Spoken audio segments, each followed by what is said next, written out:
Donc toujours avoir sa feuille de brouillon avant de faire l'exercice. S'exprimer au présent, ça veut dire qu'on aura soit du présent simple, on se rappelle, S à la troisième personne du singulier, do c'est l'auxiliaire, do, does, qui vont faire les négations et les questions. D'accord. Et de l'autre, on aura le présent be plus ing,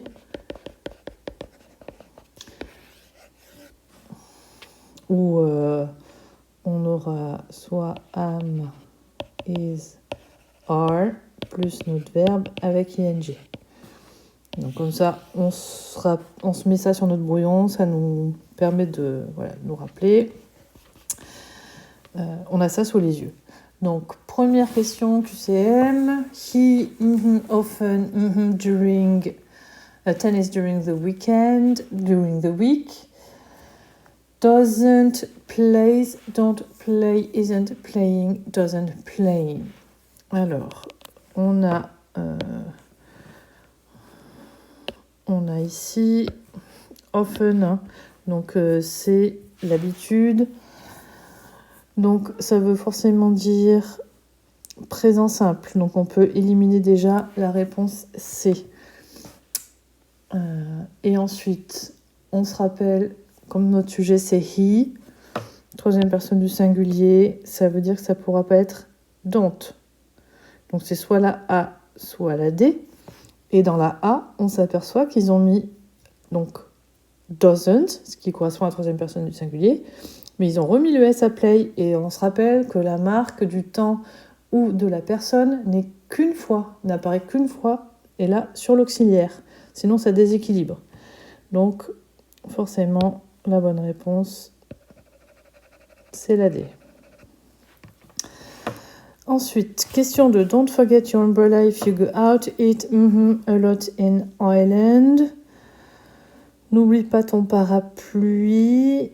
Du coup, ça peut pas être la C, doesn't rain, parce qu'il pleut pas. Si on dit n'oublie pas ton parapluie, il faut aussi avoir de la logique. D'accord. Ça, c'est notre indice. Hein. If you go out, eat a lot in Ireland. Ça veut dire que c'est une habitude. On s'attend à ce qu'il pleuve. D'accord.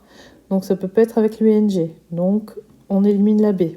Ensuite, notre sujet, c'est it. Donc, il nous reste la A ou la D. Et comme c'est it, troisième personne du singulier, on met bien un S. It rains a lot in Ireland. La question 3. It was Nicholas Copernicus who discovered that the Earth annually around the Sun. Donc, Copernic qui a découvert que la Terre, et donc c'était tourne autour du Soleil en un an. Donc, comme c'est une vérité générale, on met pas le prétérit. C'est pas quelque chose qui est arrivé qu'une seule fois. C'est une habitude. Donc, on peut pas avoir B plus ING. Donc, on élimine du coup la C et la B. Et là, on regarde quel est notre sujet. C'est ça que je voulais faire. Notre sujet, c'est the Earth, la Terre, troisième personne du singulier. Donc, c'est rotates. Décidément. Réponse A. The first thing she when she in the morning is to make tea. In the morning, c'est le matin, sous-entendu tous les matins. Donc, c'est une habitude. Donc, on peut enlever la A et la D, puisqu'on a B plus ING. Donc, on sait que pour l'habitude, c'est présent simple. Ensuite, on regarde le sujet, c'est she. Donc, ça sera forcément does. Donc, c'est forcément la réponse C. Parce que sinon, on n'a pas l'accord. Ensuite, le 5. Sandra, a detective story, but it is not what she... most of the time. Alors là, elle est plus compliquée. Parce qu'on a notre but. It is not what she... most of the time. Ce n'est pas ce qu'elle... la plupart du temps. Donc ça veut dire que la deuxième partie, ça sera une habitude. Et ça sous-entend aussi que la première partie, on décrit ce qu'elle est en train de faire. Elle est en train de faire ça, mais c'est pas ce qu'elle d'habitude. Donc, il faut que notre deuxième partie, ça soit présent simple. Donc c'est does. À chaque fois, on nous propose does. C'est normal, c'est she. Donc on sait que c'est pas la réponse B, puisqu'on a éliminé is doing. Maintenant, qu'est-ce qu'on met sur la première partie ? On a dit la première partie, c'est ce qu'elle est en train de faire en ce moment. Donc ça sera forcément avec B plus ing. Donc on peut éliminer la A. On a donc éliminé la A, on a éliminé la B. Donc il nous reste soit la C, soit la D. Et là, si on ne fait pas attention, on passe à côté d'un piège qui est ici en fait. Et qui est sur l'orthographe en fait de writing. Et là, juste un petit rappel, quand on rajoute ing, on prend la racine de notre base verbale, c'est-à-dire le verbe pas conjugué. Si ça se termine par un e et avec une consonne avant, on enlève le e et à la place on met ing. On ne va pas doubler la consonne. La consonne, on la double que si ça se termine par une consonne simple qui suit une voyelle. Par exemple, cut. D'accord ? Là, on a la consonne, là, on a une voyelle. Donc, si on rajoute ing, on va doubler la consonne. Donc là, en fait, on a essayé de nous tendre un piège. Et si on va trop vite, on ne fait pas attention à ça. On va penser, elle s'est trompée, elle a mis 2 fois la même réponse. Ben non, d'accord ? Donc, on garde la C, qui est la bonne réponse. Bien, on passe au deuxième exercice qui est le thème grammatical de la traduction. Alors, de la traduction, le brouillon, il est indispensable. On ne peut pas faire la traduction si on n'a pas un brouillon sous les yeux, d'accord ? Donc, on va commencer avec la phrase 1. Il tombe des cordes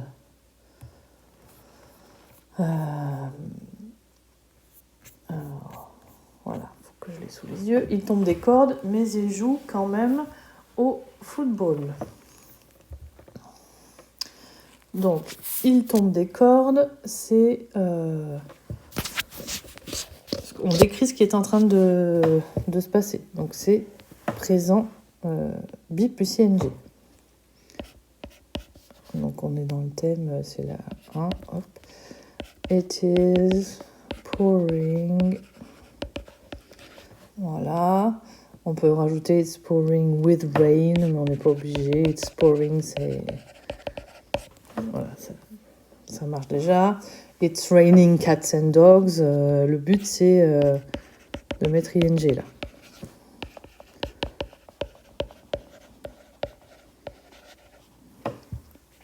Si vous mettez it's raining,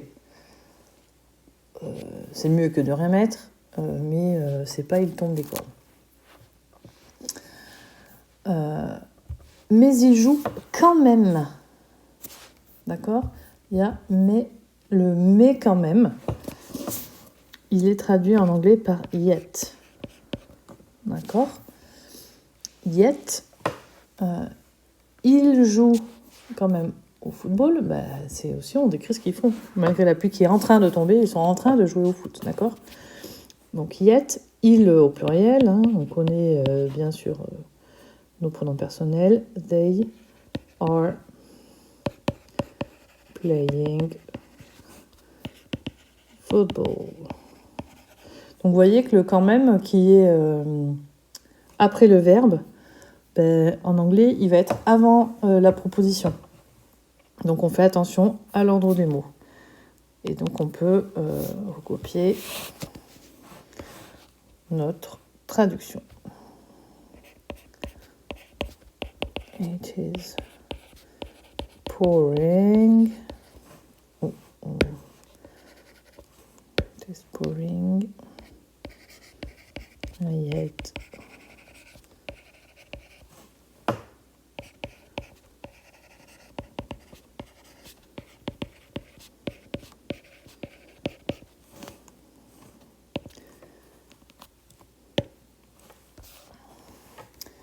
Phrase 2. John regarde la télévision pendant que sa femme est en train de faire la vaisselle. Il ne fait jamais la vaisselle, sauf pendant les vacances, au grand désespoir de sa femme. Là, on a une très longue phrase. On prend son temps, on l'analyse. John regarde la télévision pendant que sa femme est en train de faire la vaisselle. Donc là, on est en train de décrire ce qui se passe sous nos yeux. Présente be plus ing. Donc, John regarde la télé.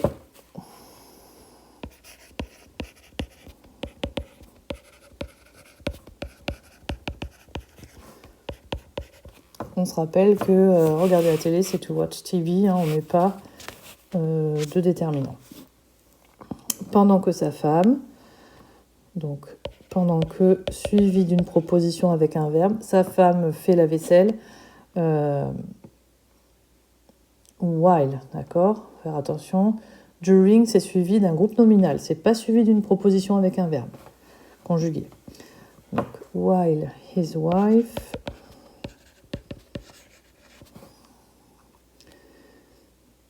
Donc, elle est en train de faire la vaisselle. Is doing the washing up.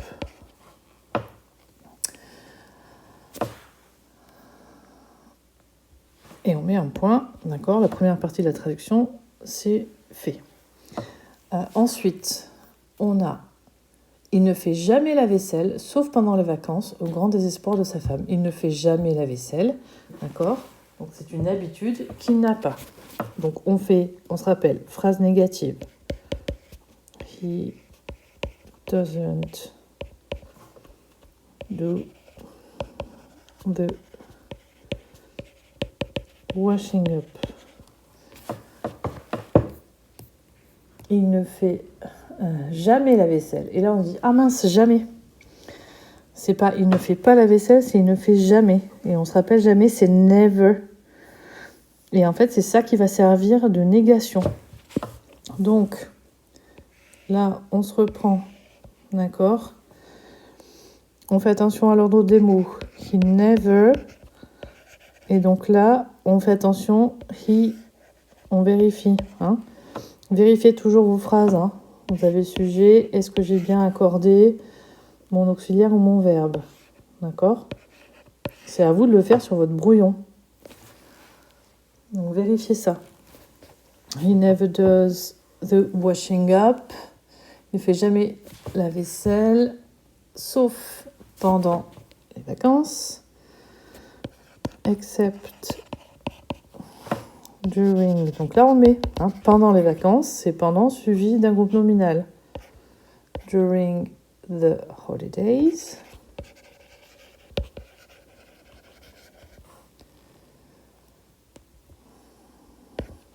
Au grand désespoir de sa femme. Bon, ben là, si vous ne connaissez pas l'expression, vous ne pouvez pas la deviner.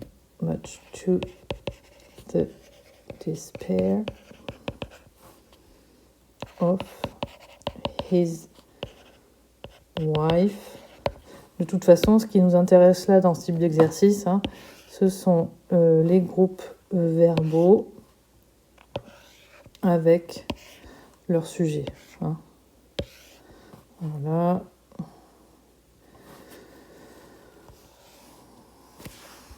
Ensuite, troisième phrase, c'est ça. Oui. Kevin ne se concentre pas assez sur ses devoirs. Il faut toujours qu'il se trompe. Donc, Kevin ne se concentre pas assez sur ses devoirs. C'est une habitude. Donc, présent simple. Kevin ne se concentre pas assez. Alors, on essaye de ne pas faire la même bourde que la phrase d'avant où on a failli oublier never. Non. Ne pas assez, c'est not enough. Donc, on peut se le mettre. On peut se garder une petite colonne pour mettre des notes. pas assez, donc c'est ça. Mais on se rappelle que ça va être séparé par le reste du groupe verbal. Donc, négation, habitude, doesn't concentrate enough. Donc là, on a notre not enough, ne se concentre pas assez sur ses devoirs. On his homework. On se rappelle que devoir en français, les devoirs, c'est toujours pluriel. En anglais, c'est toujours singulier.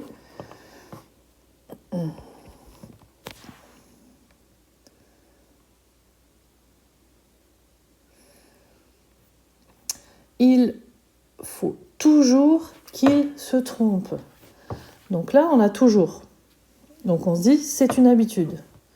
Mais on se rappelle que là, il faut toujours qu'il se trompe, c'est un jugement, d'accord c'est sous-entendu, et c'est pénible, quoi, c'est pas possible. Il se concentre jamais assez sur ça, et du coup, il se trompe tout le temps. Et ça m'agace.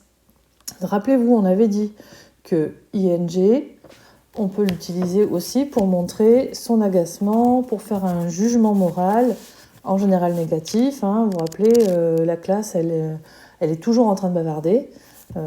Voilà, elle est toujours en train de bavarder.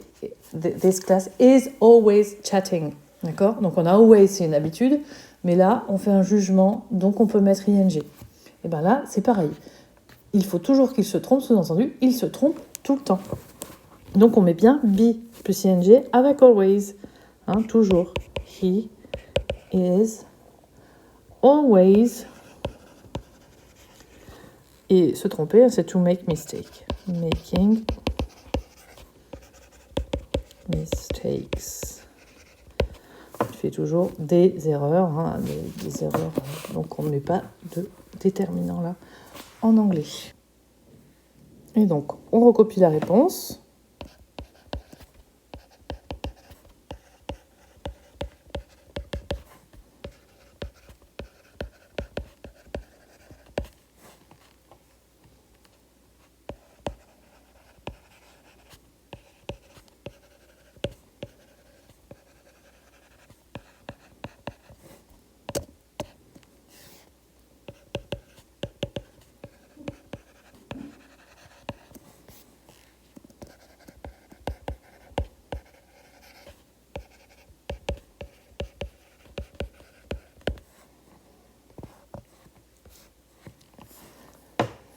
Et on passe à la 4. Tu devrais parler plus fort. Personne ne t'écoute.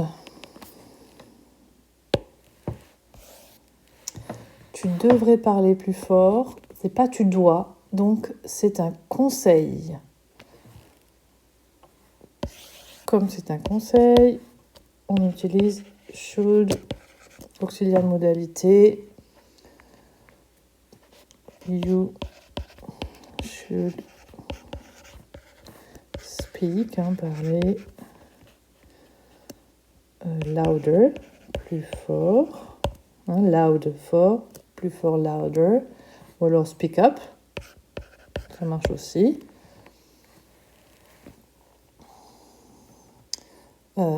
Personne ne t'écoute. C'est parce que tu devrais parler plus fort parce que personne ne t'écoute là en ce moment. Donc be plus ing. Nobody, personne. Donc troisième personne du singulier. Is listening. Et rappelez-vous ce que je vous ai dit tout à l'heure. On ne double le N que quand mon verbe à l'infinitif il se termine par consonne précédée d'une voyelle, ce qui est le cas là. Listening to you.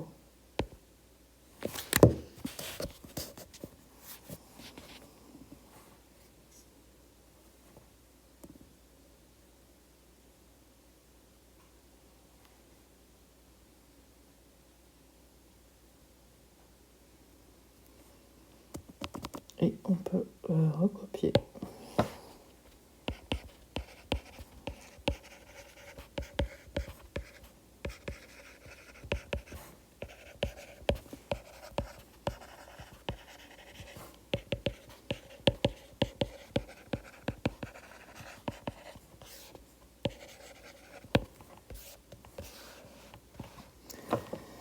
Phrase 5, est-ce que tu comprends ce que j'essaie de t'expliquer? Je déteste répéter la même chose plusieurs fois. Alors, la phrase 5, on va faire attention parce qu'il y a des verbes pour lesquels on ne peut pas mettre ing. Le verbe be, par exemple, on ne peut pas mettre be plus be avec ing. Le verbe comprendre, ça ne marche pas. Donc, est-ce que tu comprends ce que j'essaie de t'expliquer, d'accord? Donc, est-ce que tu comprends? Question avec du présent simple, on a dit que understand, on ne pouvait pas le mettre avec be plus ing. Donc, on est à la phrase 5. Hein. Do you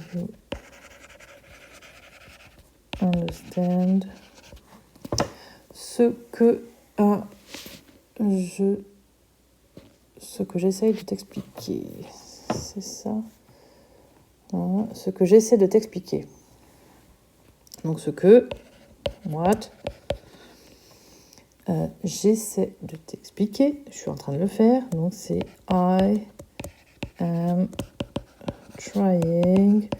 Hein, on n'est pas étonné par le fait qu'il y ait ing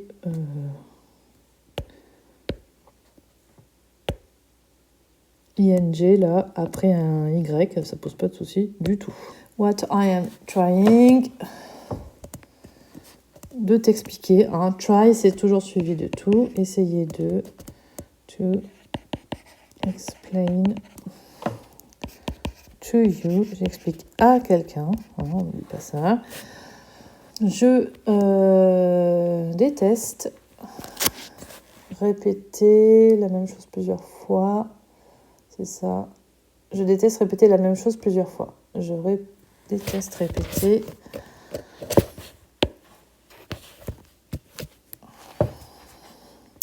Je déteste, bon pareil, on peut pas mettre du ing à détester. Hein. I hate. Je déteste faire quelque chose. C'est comme j'aime faire quelque chose. C'est hate plus ing. D'accord? Mais là, rien à voir avec le présent. C'est juste qu'après les verbes de goût, si c'est suivi d'un autre verbe, on met ing. Hein. I love listening to music. Et là, c'est I hate repeating.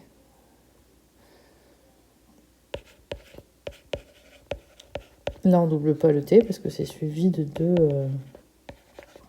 voyelles. C'est précédé, pardon, de deux voyelles. Repeating the same. La même chose. Same thing. Plusieurs fois. Several times.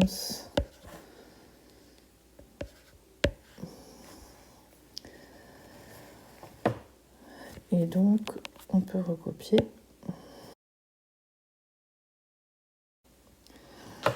Et enfin, exercice complémentaire.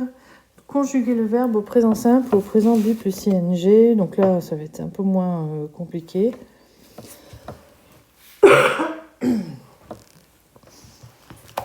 Sauf que là, je vois déjà avec la première phrase qu'on a un usage différent.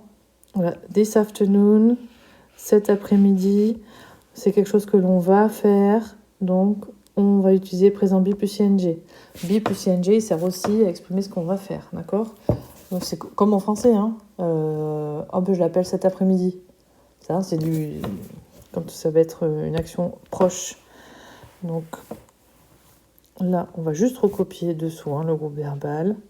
We are leaving. Et ensuite, on a usually, c'est d'habitude.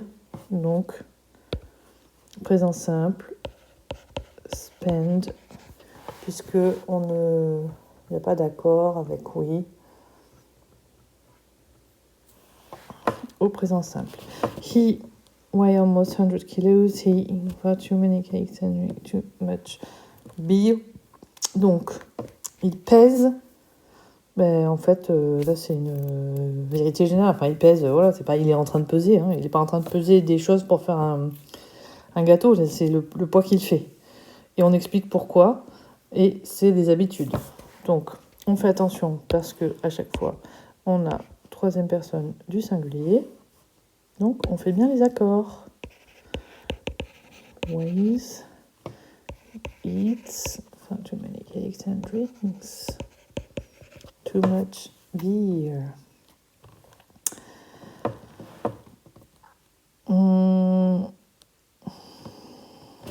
I'm of buying a new caravan. What about it? Alors là, les petits coquins, ils nous mettent deux usages de think. Un où c'est pas je réfléchis dans le sens... c'est pas I think dans le sens je pense, mais c'est think dans le sens de réfléchir. Ah, je suis en train de réfléchir si c'est une bonne idée de faire ci ou ça. Qu'est-ce que t'en penses? D'accord? Donc le premier, on va pouvoir le mettre en ing. Hein, c'est la réflexion que j'ai en ce moment. Là, je pèse le pour, le contre. Voilà. Qu'est-ce que t'en penses? Là, c'est penser. Je pense que les vacances à la mer, c'est sympa. C'est vérité générale, je pense. C'est quelque chose que je pense. Donc là, on a les deux usages de think. Donc, I am thinking. And what? Et là, c'est présent simple. On est dans une question, donc on n'oublie pas l'ordre des mots et le bon auxiliaire. Do you think? Ensuite, could you tell me the way, please? I not know where I go. Est-ce que tu peux m'indiquer le chemin, s'il te plaît? Ah, je ne sais pas où je vais. Je ne sais pas où je suis en train d'aller, en fait. Hein, je ne sais pas. Bon, ça, on sait que no, on ne peut pas le mettre au ing. I don't know where I am going.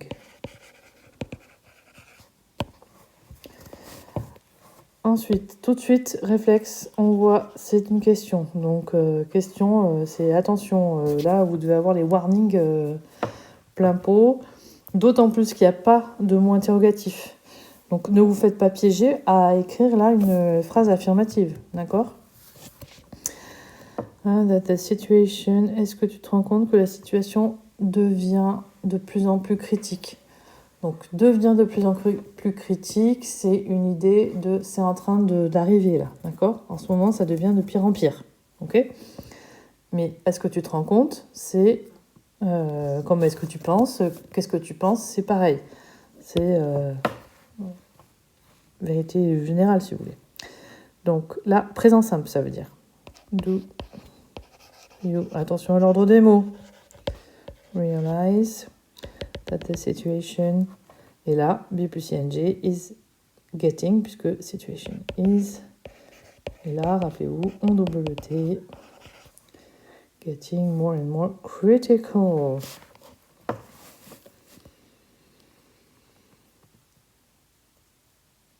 Et voilà pour cette banque d'exemplaires.